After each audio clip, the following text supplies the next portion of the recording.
All right, so let's dive into this. Yeah. 1 Corinthians 10:31. Yeah. Um, a verse that's probably echoing in your sermon prep right now as we Mhm. speak. I mean, we all know it, the gist, right? Do it all for the glory of God.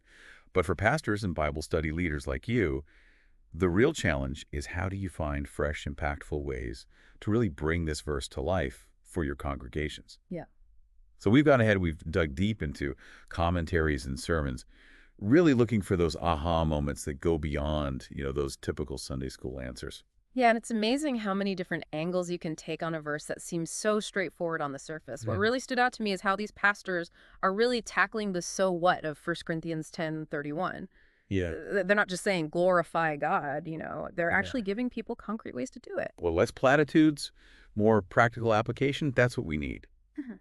What are some of the approaches that really caught your eye? Well, Coastal Church has this whole worship as a Tuesday concept that I found really intriguing. They're kind of pushing back against this idea that worship is just something we do on Sunday mornings. Right. It's got to be more than that. Right, exactly. Instead, they want people to see every aspect of their lives Okay. as an opportunity to glorify God. Okay, I like that. Mhm. But that feels a little abstract for me. How do they bring that down to earth for people?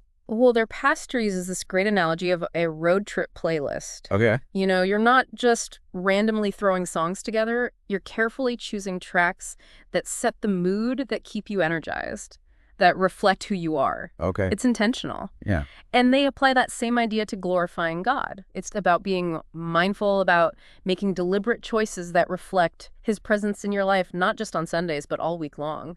I like that. Yeah. It takes something familiar like a playlist and then connects to something deeper. I can see that resonating with a lot of people. Absolutely. It moves away from that checklist mentality of worship and turns it into something more organic and integrated into daily life. Now, I'm curious about the Embassy Center. Their pastor brought up this banjo made from reclaimed wood, which I thought was such a unique analogy. What's the connection to 1 Corinthians 10:31? He uses it to illustrate God's purpose for each of us. Just like that banjo was crafted from those sunken logs for a specific reason to create music, God created us with a purpose too, to glorify him. Mm-hmm. He even ties in Isaiah 43:7, where God says, "Everyone who is called by my name, whom I created for my glory." So it's not just about doing good things in a general sense, but about recognizing we were made for a specific purpose. And that purpose is intricately tied to reflecting God's glory. Exactly. And by using a tangible object like a banjo, he makes that concept more concrete and memorable. Yeah, people can visualize it. Yeah. They can connect with it on an emotional level. Yeah, that makes sense. And it sticks with them. Okay, let's shift gears to City Church Treasure Coast. They have this whole Christian hat analogy that I found pretty thought-provoking. Oh yeah, that's a good one. They're definitely challenging people's assumptions with that one. Yeah. They're pushing back against this idea that we can compartmentalize our faith, put on our Christian hat at church and then take it off the rest of the week. Right. Instead, it's about recognizing that every interaction, every decision, every moment really has the potential to either reflect or obscure God's glory. Exactly. They want people to ask themselves, am I living in a way that consistently points people to God, or am I just playing the part when it's convenient? It's a call to authenticity. Yeah. Not just saying the right words, but actually living out your faith in a way that permeates every aspect of your life. Yeah. But I'm curious, how do they make that practical, the Christian hat image? I mean, it could easily become just another cliche. Well, their pastor uses this relatable example of hosting a Super Bowl party. Okay. Imagine you're inviting friends and neighbors over who may not share your faith. Okay. It's not about turning it into a preaching opportunity, Right. but finding natural ways to let your faith shine through. Maybe it's saying a genuine prayer before the food, or finding a way to weave in a story about your church community in a way that feels organic to the conversation. Okay.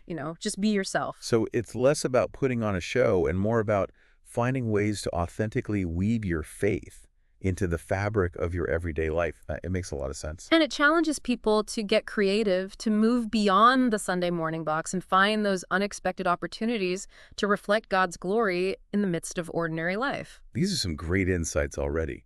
Now, what other approaches do these pastors take to unpack 1 Corinthians 10:31? What really stood out to you as being particularly innovative or impactful? One thing that struck me was how several of these pastors use the historical context to add depth to their sermons on 1 Corinthians 10:31. Yeah. It's easy to forget that Paul was writing to a specific community Wow. facing some very real challenges. Wasn't just a theological exercise for him. He was dealing with a church that was wrestling with some very tough questions about how to live out their faith in a culture that didn't always share their values. Exactly. Integrity Church, for instance, brought up the whole issue of eating meat offered to idols, Oh, yeah. a huge point of contention in the Corinthian church. Right. For Jewish converts, it was a major violation of their dietary laws. Right. But for Gentile converts, it seemed like no big deal. It's fascinating to me how something that seems so distant to us can actually offer a really powerful parallel to the challenges we face today. Yeah. I mean, we may not be debating meat offered to idols, but we're constantly navigating a culture that throws all sorts of idols our way. It's so true. Think about the pressure to conform to certain lifestyles, to prioritize success and material possessions, to buy into the latest trends. In a way, these can become modern-day idols that compete for our allegiance. So how can we use this historical context to help our congregations navigate these pressures? By recognizing that the core issue is the same. How do we live for God's glory when the world around us is pushing us in a different direction? The Corinthians had to figure out where they drew the line, what compromises they were willing to make, and what they absolutely couldn't budge on. Right. And we have to do the same today. So we're giving them a framework for discerning those gray areas, for asking themselves, is this something that honors God, or is it pulling me away from him? Exactly. And that's where those cross-references to other scriptures can be so powerful. Several of the pastors we looked at wove in verses that shed new light on 1 Corinthians 10:31. For example, City Church Treasure Coast brought up the story of Mary anointing Jesus' feet with expensive perfume. Yes, such a beautiful picture of extravagant worship, the kind of devotion that doesn't calculate the cost. But I'm curious, how did they tie that back to 1 Corinthians 10:31? They used it to highlight the different ways that we can approach worship. Mm. It's not just about outward actions, but the heart behind them. Judas criticizes Mary for wasting the perfume, but Jesus commends her for her lavish love. It's a reminder that true worship isn't about following a formula or checking boxes. Right. It's about pouring out our hearts to God, regardless of what others might think. And that kind of wholehearted devotion is what truly glorifies God. Yeah. It's not about seeking recognition or praise from others, but about expressing our love and adoration for Him in a way that's genuine and heartfelt. I also noticed that Hope City Community Church brought in the imagery from Revelation 4 with the vision of the throne room of God and the angels and elders constantly praising him. That's such a powerful image to meditate on. It reminds us that worship isn't just a Sunday morning activity. Right. It's an ongoing reality in the heavenly realm. Yeah. And by connecting that to 1 Corinthians 10:31, it elevates our understanding of what it means to glorify God. It's not just about our individual actions, but about joining in this cosmic chorus of praise and adoration. It's a reminder that we're part of something much bigger than ourselves. Oh. And our lives should reflect that awe and wonder. Now, Agathos Church took a slightly different approach with their cross-reference. They brought up the story of Abraham being willing to sacrifice Isaac. Right. A difficult passage, but I can see how they connected it to 1 Corinthians 10:31. They used it to illustrate the concept of worship as sacrifice. Sometimes glorifying God means giving up something precious to us, surrendering our own desires to His will. It's not always easy or comfortable, but it's in those moments of surrender that we truly demonstrate the depth of our love and devotion. It's a powerful reminder that true worship goes beyond singing songs and saying prayers. Yes. It requires a willingness to lay down our own agendas and embrace God's plan, even when it's difficult. And I think that's a message that resonates deeply, especially in a culture that often emphasizes self-gratification. It challenges us to move beyond a consumeristic approach to faith where we're always looking for what we can get out of it Right. and embrace a posture of surrender and sacrifice. These cross-references really add a new layer of meaning to 1 Corinthians 10:31. It's not just a standalone command, but a principle woven throughout Scripture. And by connecting it to those other passages, we can help our congregation see the breadth and depth of what it means to live for God's glory.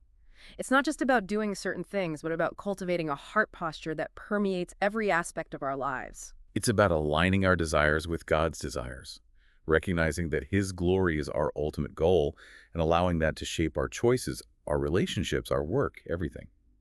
Now, in addition to those biblical connections, I noticed that some of these pastors also brought in quotes from other Christian thinkers and writers to offer fresh perspectives on 1 Corinthians 10:31. Yes, Coastal Church quoted C.S. Lewis, who said, "In commanding us to glorify Him, God is inviting us to enjoy Him." That quote really struck me. It flips the script on how we often view glorifying God. We can sometimes see it as a duty or an obligation, but Lewis reminds us that it's actually an invitation to experience joy and delight in God. It's a beautiful reminder that God's glory isn't something separate from us.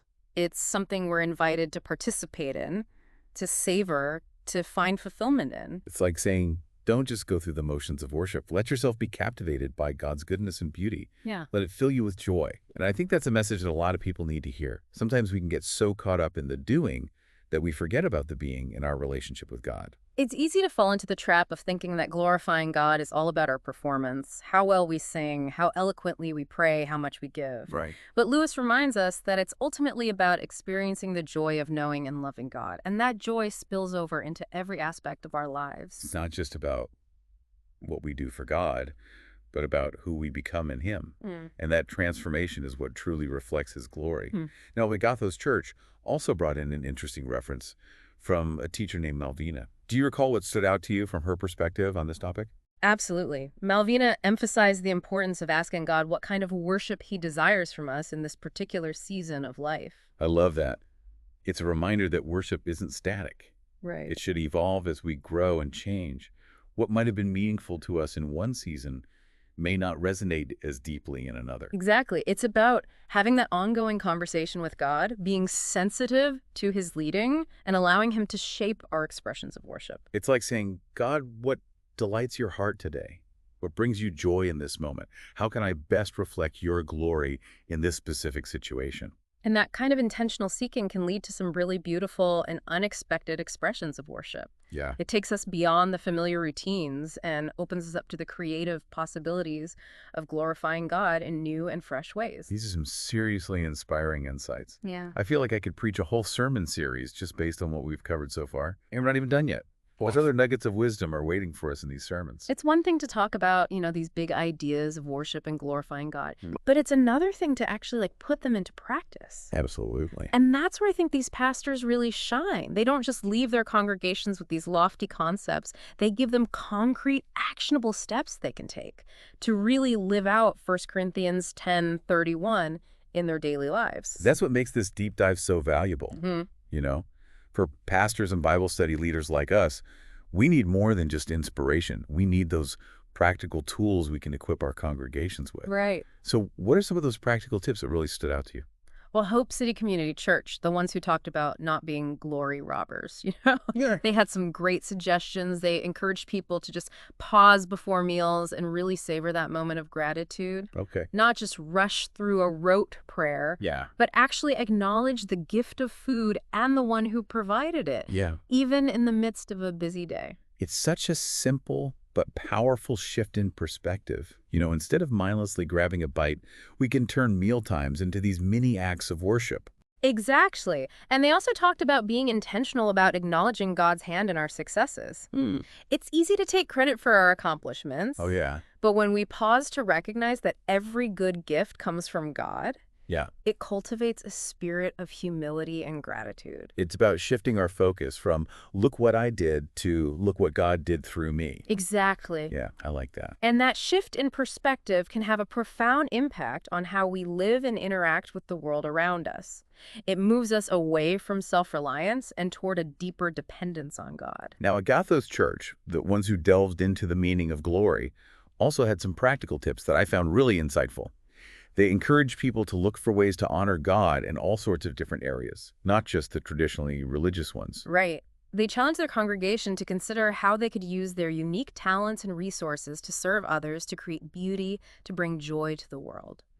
They even use this analogy of giving flowers to a spouse. Okay. Yeah. I'm intrigued. How does giving flowers connect to glorifying God? Well, just like there are countless ways to give flowers a bouquet, a single rose, a potted plant, there are countless ways to glorify God.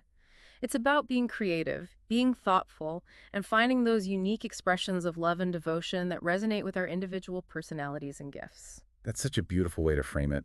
It's not about following a rigid formula, but about expressing our love for God in a way that feels authentic and personal. And I think that's what makes 1 Corinthians 10:31 so relevant and powerful.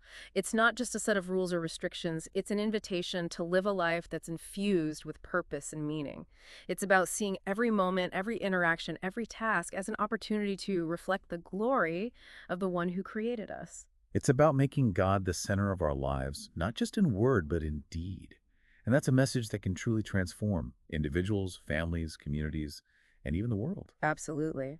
It's a challenge that calls us to move beyond the ordinary and embrace the extraordinary, to see the mundane through the lens of eternity, to find joy in the journey, knowing that our ultimate purpose is to glorify God in all that we do. Well said. And I think that's a perfect note to end on. As we wrap up this deep dive into 1 Corinthians 10:31, I hope you've walked away with a renewed sense of awe for this powerful verse and a toolbox full of fresh ideas to share with your congregations. Remember, this is just the beginning. The possibilities for exploring and applying this verse are endless.